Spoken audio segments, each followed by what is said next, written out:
Hey there, I'm Molly McPherson, and this is a special episode of the podcast. I have recorded a series of interviews that are now included in my COVID-19 communication response kit. This is an interview with Adam Schwartz. He is a cooperative expert, and he is the founder and principal of the Cooperative Way. It's a consulting firm with the mission of helping cooperatives succeed. I spoke with Adam in the week after the COVID-19 crisis took hold. We spoke about the things that cooperatives can be doing right now to respond to this crisis to help their employees and their members. Take a listen. Hi, Adam. Thank you for joining me today to speak about the pandemic and the impact to cooperatives. So you work with the Cooperative Way. You're the founder, which is a strategic alliance with Illuminate Consulting Co-op. First, can you just tell us about what kind of work you do with cooperatives right now and the passion you have for them? Okay. Thanks, Molly. It's nice to join you. The work I do can be summarized in I try and help co-ops succeed in a variety of different ways, working with employees on the culture of the organization, working with boards on cooperative governance. I'm a huge believer that the cooperatives are the best business model. And as sad and tragic as this pandemic is, and as much angst it is providing so many of us, I do think it gives another opportunity for the cooperative business model to really shine, and that we will meet this challenge. Now, you just said cooperatives are the best business model on earth, operates the best business model on earth. How are they going to respond, or should they respond to one of the biggest challenges happening on earth? Well, cooperatives are all about community and about people coming together, most often at a local level, and showcasing, what the power of what people can do and the power of connections. A term that has entered our lexicon in this past week that was not in mine is social distancing. And I believe that we should follow the CDC and other government guidelines for what social distancing means. But I'm an equally fervent believer that social distancing should not mean social isolation. We need to reach out and connect to people, albeit we may not be doing it in person, but using mediums like this as a way of making sure that we stay connected from the employees at an individual co-op and with our members as much as possible and as much as needed. You're discussing the importance of community with cooperatives, and that's what makes them, I assume you call them, the best business model because of that community. It's a very community-centric organization, many of them are. How can you be a community-focused cooperative in a time of pandemic? Well, I think we need to be extremely honest with our members and transparent, which I would recommend in non-pandemic times as well. But people need trustworthy information. And cooperatives operate in every sector of our economy, and I'm privileged to work with co-ops in all of those sectors. So depending on what your industry is, making sure that you're reassuring people that they can continue to do the business that needs to be done. So whether you're an electric co-op and what you're doing to make sure that the lights stay on, or if you're a credit union, making sure that people have access to funds that they need. Food co-ops, I know, are having runs very similar to Thanksgiving week. This is, which was unexpected, of course.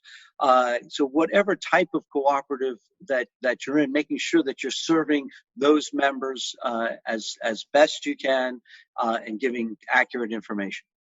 Now, cooperatives are no different than a business, an organization, a town, a municipality. Everyone, for the most part, responded the same in the first week. At some point last week, almost every person received an email from someone, from some business they do business with, or somehow their name ended up on an email list, giving the customers, giving the members a status update on what is happening in their initial response to the coronavirus, this COVID-19. What next? in particular, what next for a cooperative, and some of them, many of them, that rely on people? What do you think, Adam? I know you're not sitting in the middle of a cooperative, but you have so much experience working with them. If you were in one right now, what would you be doing this next week to be able to communicate with your members, your constituents? Well, I think it really has to have good leadership, from the top and throughout the organization, in remaining a calm voice. As bad as this pandemic may be, I'm totally convinced there is going to be a post-pandemic time. So let us not lose focus of that. Panic is not going to help us, that's for sure. But practicing, the good hygiene that's recommended. And I would say that, over the past, 15 years, given, the rise in technology about making things convenient, most cooperatives are able to do things electronically, whether it's, bill payments or different approvals and things like that. So making sure that people formally who may have come in to do their transaction, making sure that they understand that they don't have to do that, sending out ways that we can stay connected to people, either via smartphone or via through online services as much as possible. So that people know that those options exist. And then as far as from an employee standpoint, I know that, many companies, I live, just outside Washington, D.C., and many businesses are in, mandatory closures starting Monday. And having people telework at home. And I know that some organizations have been resistant to telework, saying that, how do we monitor whether people are working or not? My first advice to any business is make sure you're hiring people that you trust to do a really good job. Right. Mm-hmm. And so that they're going to rise to the challenge, and whatever can be done in a telework manner, it should be done. So that's, I think, some of the ways that we can begin to look at this. So you right now are speaking from an operational point of view. I know you don't work as a CEO or a GM of a cooperative, and you don't have experience with that, but you have experience working with them. Put yourself in the shoes of a CEO or a GM right now. And you touched on some of the operational elements that you would be doing. But how would you be communicating to your members? So it's Monday morning. What next for a CEO or a GM? So think about what your members are going to be concerned about your business, right?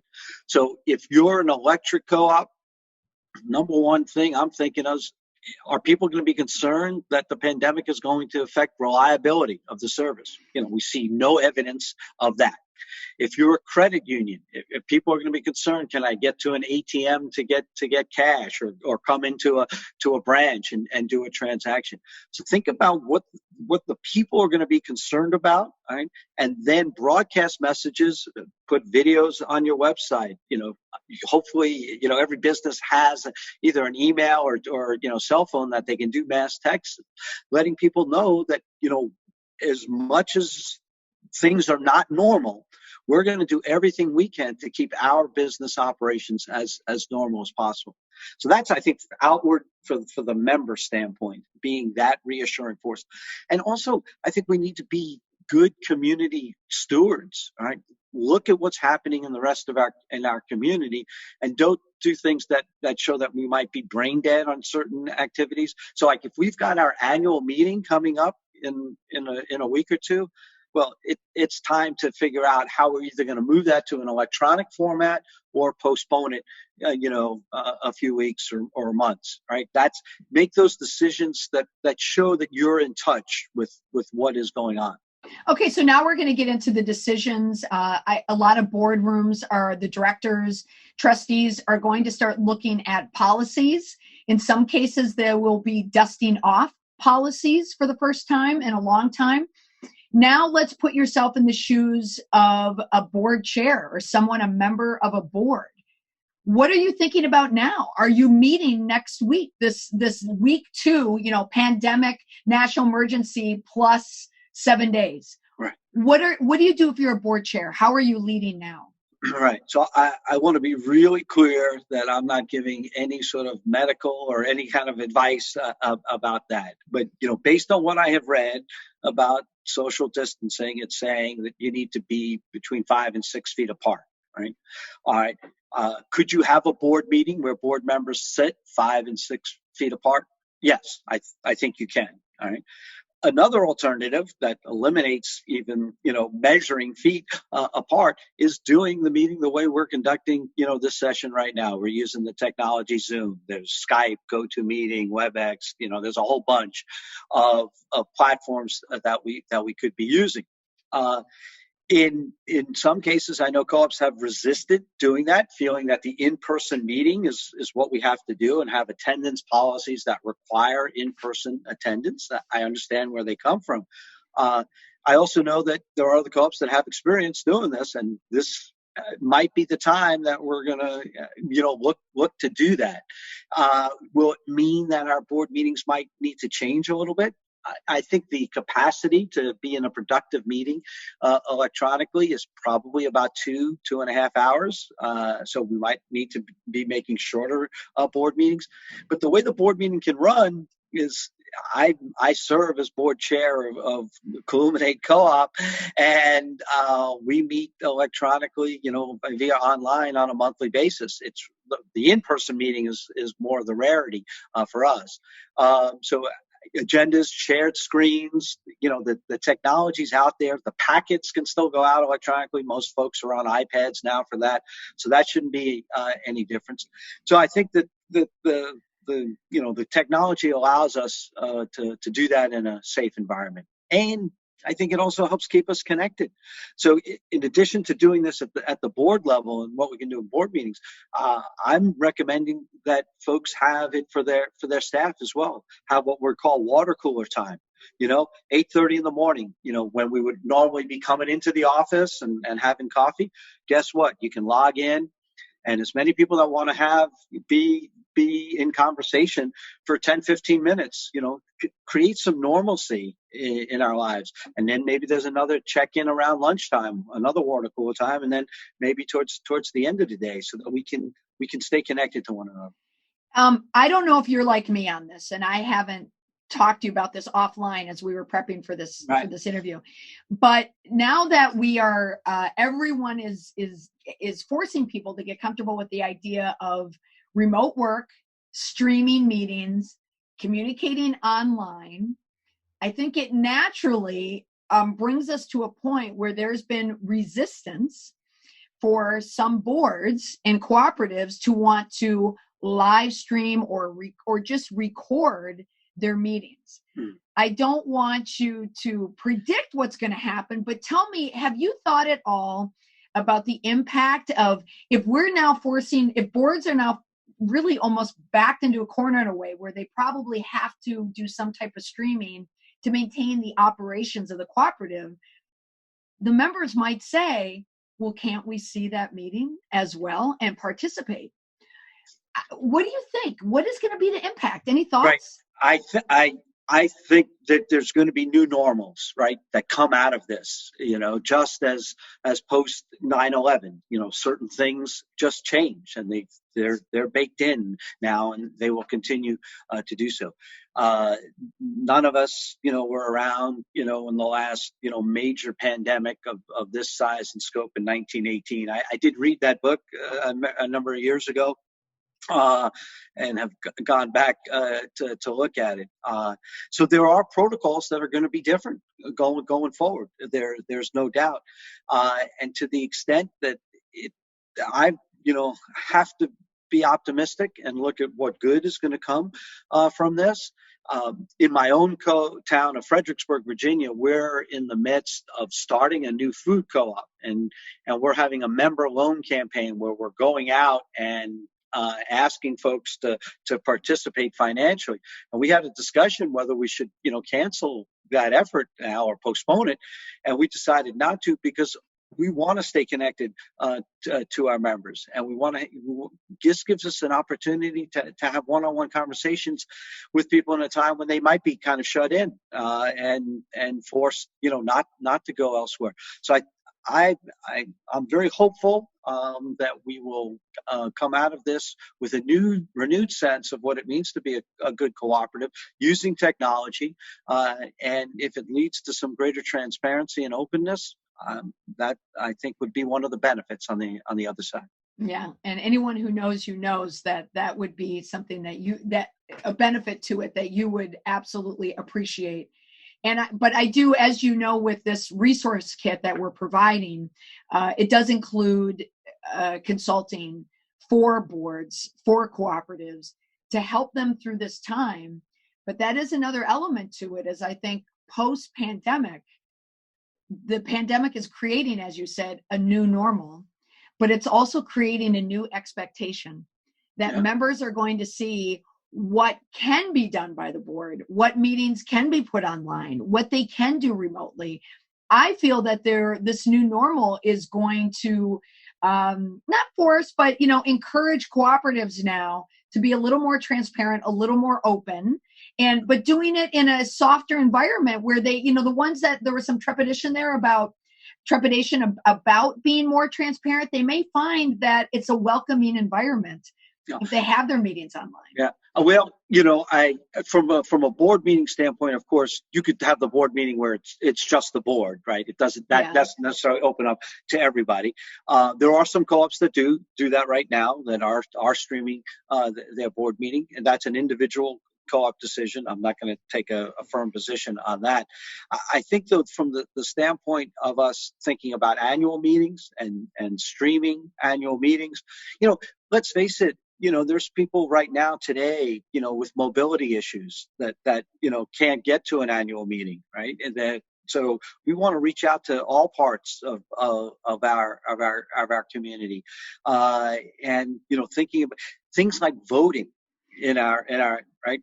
I've long been an advocate of being able to vote by mail or vote electronically so that people can participate in the process, even if they can't physically be at an annual meeting. I think, events like this are likely to accelerate that even further to make sure that people have the systems in place. And I would also urge all co-ops in all the communities, and co-ops exist in every state and every county in this country. What we can do to be good community citizens to the vulnerable populations in our community, and in accordance with minding to safety rules and things like that. But doing that extra step whenever it's possible, and I know so many are. So to wrap it up, I just want to ask two final questions. I don't want to leave before I ask you about the annual meeting again. Right. We're 1 week post national emergency declaration. Annual meetings that are coming up, I know of many: April, May, June, July. If you were running a co-op, or if you were on a board, I know you are on a board, would you be thinking about postponing it or modifying it? So I think it really matters how much time you have to do this, right? Mm-hmm. If your annual meeting's next week or in the next 2 weeks, probably postponing is going to be the easier and more prudent thing to do. But if my annual meeting's in May, okay, I'm taking steps right now to do what I can to make that an online annual meeting experience, because having 4 weeks to prepare for it should be enough. Because who knows where we'll be? Hopefully we'll get the all clear sign in a couple of weeks, and life is going to come back to some sense of normalcy. But we don't know. That's the anxiety that I feel personally, and that what I see in my community is that's the great unknown. Is when is it going to spike, and how long is it going to last? So let's do everything we can, while we can. Yeah, there's a lot of unknowns out there. If you did have a meeting 4 to 6 weeks from now, does that allow for enough time to ramp up on online voting? That's a good question. I think you would need to be in contact with real providers who do that. I'll say this: the technology exists. It's not rocket surgery, okay? It's the idea. All right, to mix my metaphors, right? Yes. It's okay. That was done purposely, I hope. Is that if you've got the lists, if we've got, most co-ops should, whatever your business is, you should have your accurate contact information for your people. So you should be able to communicate with them. And this, once again, this is certainly your space, Molly, that of social media, making sure that, we're as up to date as we possibly can, and making sure we have everyone's cell phone numbers, and we have very up to date, Twitter, Instagram, Facebook, messaging, so that wherever medium people are getting information, we're putting it out there, and being, reliable and consistent in the messaging. Well, if they're watching this video, then they'll be using the resource kit that we provided for them, how they can communicate with all their members. Okay, last question. And I'm going to throw this one out of left field at you. Okay, left field, because we won't be watching any left fields. There won't be left field. Exactly. This is the only baseball game happening right now. Right. If you had to pick one of the 7 cooperative principles that illustrates a value that we need, a cooperative needs in the next few weeks, which one would it be? Concern for community, number 7. Okay.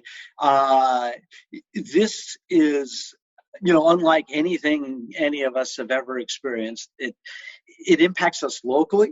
It impacts us at a state level, a national level, and a global level. I mean, we're all in this together. This shows the connection. And one of the great things about cooperatives is that they operate in just about every country in the world. I've seen those 7 co-op principles at work in Madagascar, in Peru, in Europe, in Asia, and it allows us, because we realize at times like this that while the economics is important and will continue to be, our social connection is important. And every co-op operates in both an economic arena and in a social arena. And at times, we have to emphasize one over the other. And this is a real time that we need to be building that community connection, or in many cases, maintaining it and being a real stable force. Well said, Adam. That was a good choice. Very good. And you weren't even prepared. I like that. Adam, thanks for taking the time to speak with me. And as many people know, if you read the material and the content that we have in this resource kit, that you are available for additional consultation through these times, that you and I are going to work together, and people can tap into your industry knowledge to help them either operationally with the communications to get them through this time as we're working through the pandemic, post-pandemic, hopefully soon enough. Right. But I want to thank you for taking the time to speak with me today. And it was valuable information, but there'll be more information there if anyone needs to reach out and get additional work with some of the suggestions you recommended. Well, I thank you for the opportunity, and I would just continue to, urge folks to continue doing what has made us the best business model on earth, and keep doing that. And we're going to get through this. I'm very firm believer in that, and hopefully we're going to get through it, better and stronger. I agree. All right. Thank you so much, Adam. Thank you. I want to thank Adam for joining me on this special edition, this bonus edition of the podcast. If you want more information about how cooperatives can communicate in the time of COVID-19, head over to my COVID-19 Communication Response Kit. It's on my website, mollymcpherson.com/response kit.